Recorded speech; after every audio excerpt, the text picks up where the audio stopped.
Most people will never know what it feels like to have real money. Not paid my bills on time money, not went on vacation once money, real money, the kind that changes how the world sees you, how you move through it, and what's actually possible in your life. And here's the thing nobody talks about. Every level of wealth feels completely different. The way you eat, where you sleep, how people treat you, what keeps you up at night, all of it changes as the number in your account changes. Today, we're walking through every single level, from the bottom, where there's literally nothing left at the end of the month, all the way up to a level where money stops being a tool and becomes something else entirely. And we're not talking theory, we're talking about what your actual life looks like, what you're eating, where you're sleeping, what you're worrying about, what becomes possible, and what you're still a prisoner to at every single step. If you've ever wondered what separates the broke from the comfortable from the rich, and the rich from the untouchable, you're about to find out. Level 1, $0. Survival mode. This is where everything begins, and for a lot of people, this is where everything stays. At level 1, you don't have a budget. You can't afford one. A budget assumes there's something to allocate. At this level, money comes in and it's already gone before it hits your hand. Rent, utilities, whatever food you can stretch. If the math doesn't work, and it almost never works, you're choosing which one waits. Your mornings start with a kind of low-grade dread that never fully lifts. Not panic. Panic would be too loud. This is quieter. It's the background noise of knowing that one thing, one unexpected bill, one missed shift, one broken down car, flips everything. You eat what's available, not what you want. Dollar menus, whatever's on sale, meals that stretch. You've learned to make something out of almost nothing, not because it's a skill you're proud of, but because it's the only option. Your phone might be a prepaid. Your clothes come from wherever they're cheapest. You don't go out. Going out costs money that you don't have. Entertainment is free or it doesn't happen. Sleep at level 1 is complicated. You're tired because you're working as much as possible, but rest doesn't come easy when the back of your mind is always running numbers that don't add up. The thing about level 1 that people on the outside don't understand is that it's not lazy. It's exhausting. You're working constantly.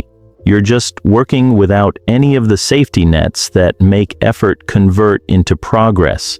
The exit from level 1 isn't luck. It's usually one of 3 things: a job change, a skill that increases your value, or someone who gives you a chance you didn't expect. What keeps people here isn't a lack of desire to leave. It's the speed at which everything runs out. Level 2, surviving to barely keeping up. You've got a steady job, the check clears, rent gets paid on time. Most of the time, this is progress, real progress. But level 2 has a trap that almost nobody sees coming. It's called lifestyle inflation, and it hits the moment you start having a little more than you need. At level 2, you're making enough to cover everything, but just enough. There's almost nothing left over. You start to relax slightly, you upgrade something, maybe it's your phone, maybe it's your apartment, maybe it's eating out a few nights a week instead of cooking everything at home. And suddenly, the math tightens right back up again. You're working the same hours, maybe more, and still not getting ahead. The difference between level 1 and level 2 isn't security. It's the illusion of security. You feel more stable, but you're one job loss, one medical bill, one emergency from sliding right back down. Your social life starts to look a little more normal. You can say yes to things more often. You're not always calculating to the dollar before making a decision, but you're still calculating. The calculation is just slightly less painful. Level 2. People often have the most complicated relationship with money because they're close enough to comfort to feel like they should be comfortable, but not close enough to actually rest. The move out of level 2 comes down to one thing: Savings, even small, consistent savings. The people who escape level 2 are the ones who treat a savings account like a bill, fixed, non-negotiable, every month. Level 3, breathing room. Finally, something shifts at level 3. You have savings, not a lot, but some. You have a number in your account that is there, not because it's waiting to pay something, but because you put it there and left it there. That number, even if it's just a few thousand, changes everything psychologically. You stop reacting to life and start planning it. At level 3, you can handle an emergency without going backwards. The car breaks down, the washing machine dies, a medical thing happens. You handle it. You don't love it, but you handle it. And next month, the savings start again. Your food changes. You're eating better, not because you're trying to be healthy, but because you can actually afford to choose. You start to develop preferences rather than just defaults. You might have your own space that actually feels like yours. You're buying things that last instead of things that are cheap. The calculus shifts from what can I afford right now to what do I actually want? You sleep better. That's not a small thing. That background hum of financial anxiety that level 1 and level 2 people carry constantly, it gets quieter here. But level 3 has its own trap, comfort. This is where a huge percentage of people stop. Not because they don't want more, but because the pain is gone. And it's the pain that was driving the engine. When you're comfortable, the urgency disappears. And with it, often, the progress. The people who push past level 3 are the ones who find a different motivation than escaping pain. They want to build something. Level 4, the middle class, stable but not free. At level 4, you've got a career, not just a job. There's a difference. A job is what you do to get paid. A career is something you invest in, and it invests back. Your income is consistent and predictable. You have health insurance. You might have a retirement account. You're probably paying a mortgage or thinking seriously about one. You have 2 cars or 1 good car. You take vacations once or twice a year. Real ones, not just driving to see family. From the outside, level 4 looks like success, and in many ways it is. But inside level 4, there's a specific kind of tension. You're earning well, but you're also spending well, and everything is going somewhere. The mortgage, the car payments, the insurance, the kids' activities, the subscriptions, the lifestyle that comes with the position. You're not worried about surviving, but you're not free either. If your income stopped tomorrow, you'd be in serious trouble within months, not days like level 1, but months. The runway is longer, but it still ends. Level 4, people are often the most convinced that they understand money because they're managing more of it than most people they know. But managing money and building wealth are 2 completely different games.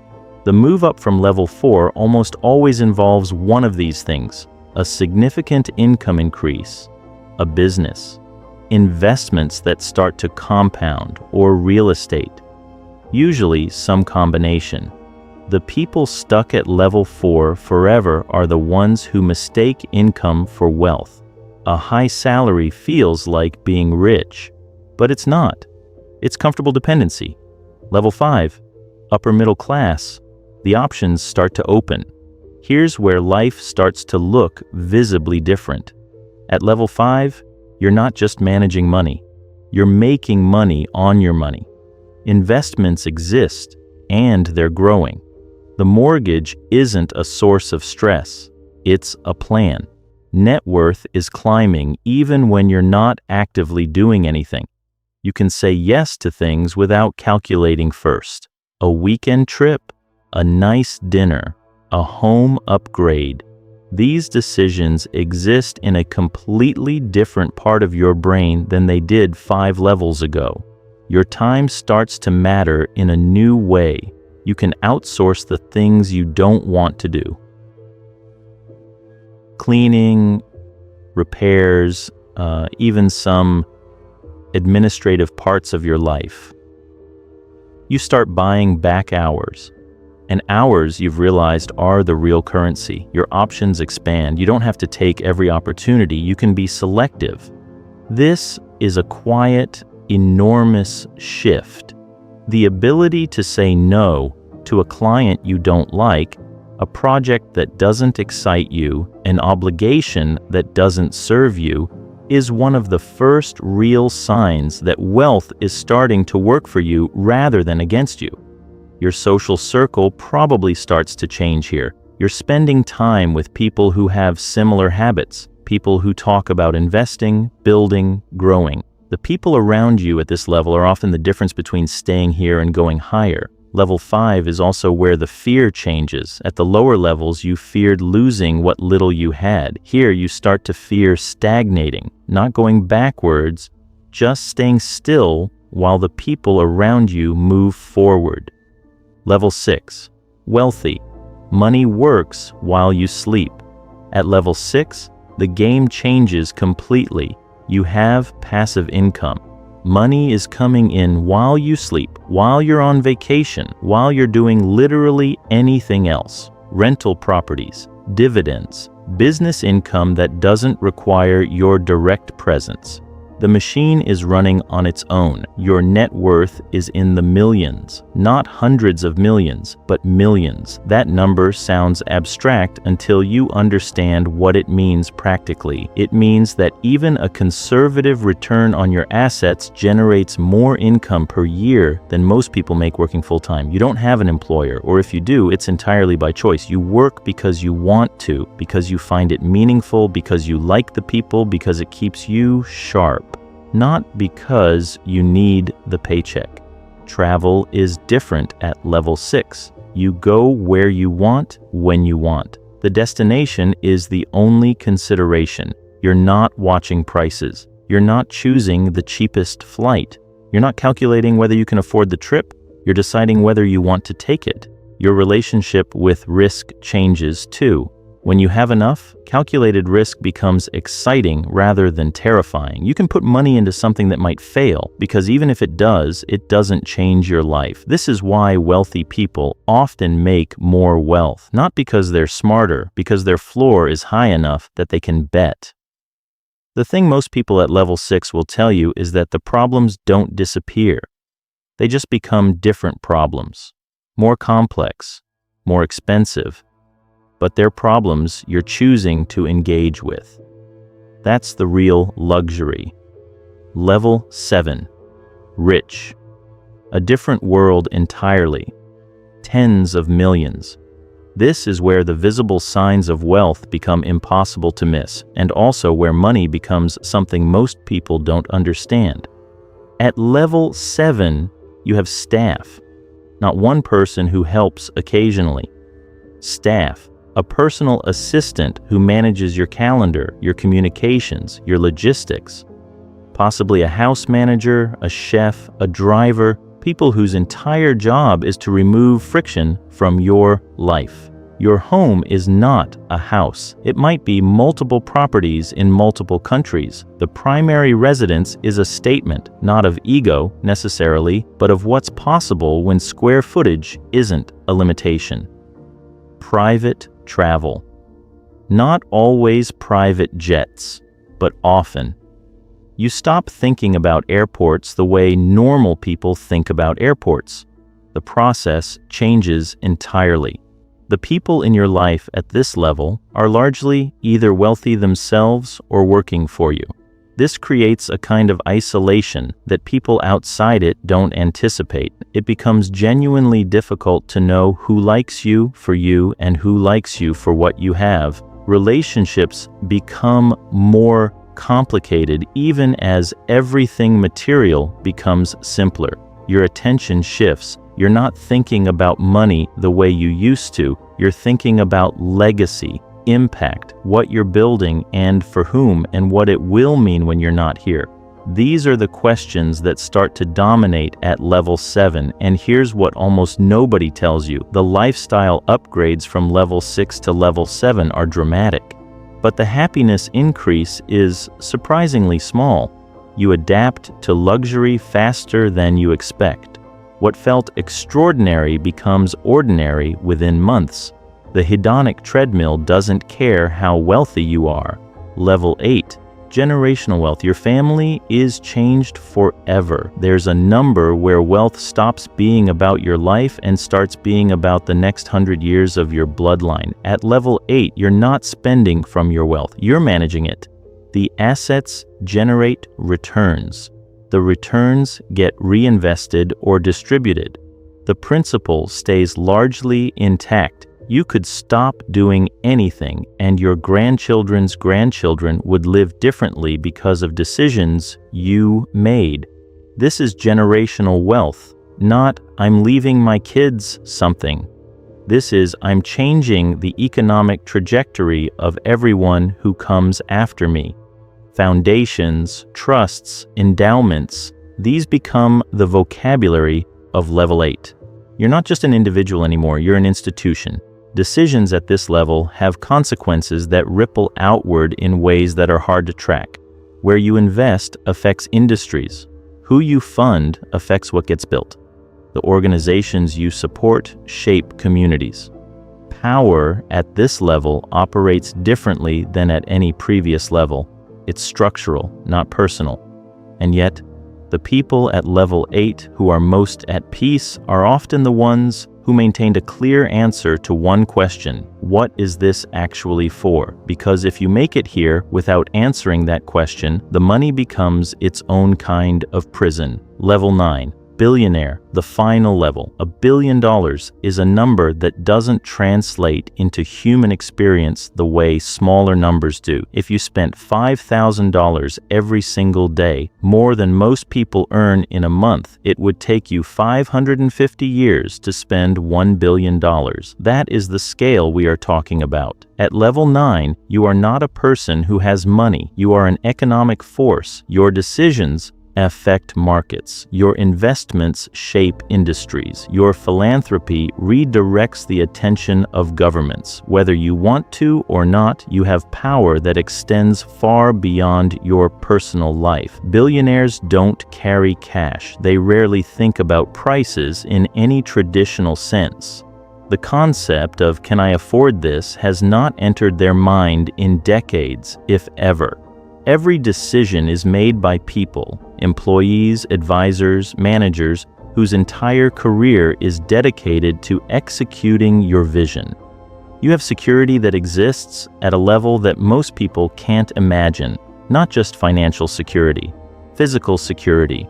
Your movements are planned, your access is controlled, your privacy is protected by entire teams of people. But here's what almost no one at level 9 will tell you publicly.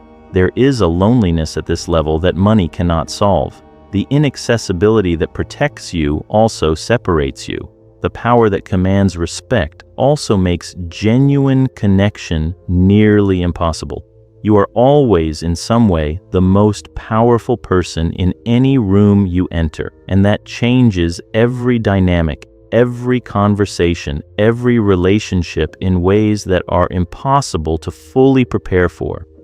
The people who reach level 9 and seem to thrive, and not all of them do, are the ones who found the answer to the question before the money found them.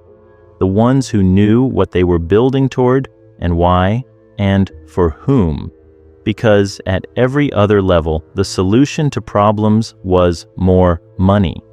At level 9, there is no more money to solve your way with. Whatever you haven't figured out about who you are, what matters to you, what connection actually feels like, is still waiting for you. Right there, unchanged. Money is the most powerful tool most humans will ever access. It removes friction. It expands options. It buys time. At its highest levels, it buys freedom, real freedom, from obligation, from scarcity, from the clock. But there is one thing it has never bought and will never buy for anyone at any level: the certainty that any of this was worth it. That answer doesn't live in the account. It never did. If this video made you think about where you are right now, and where you want to go, subscribe.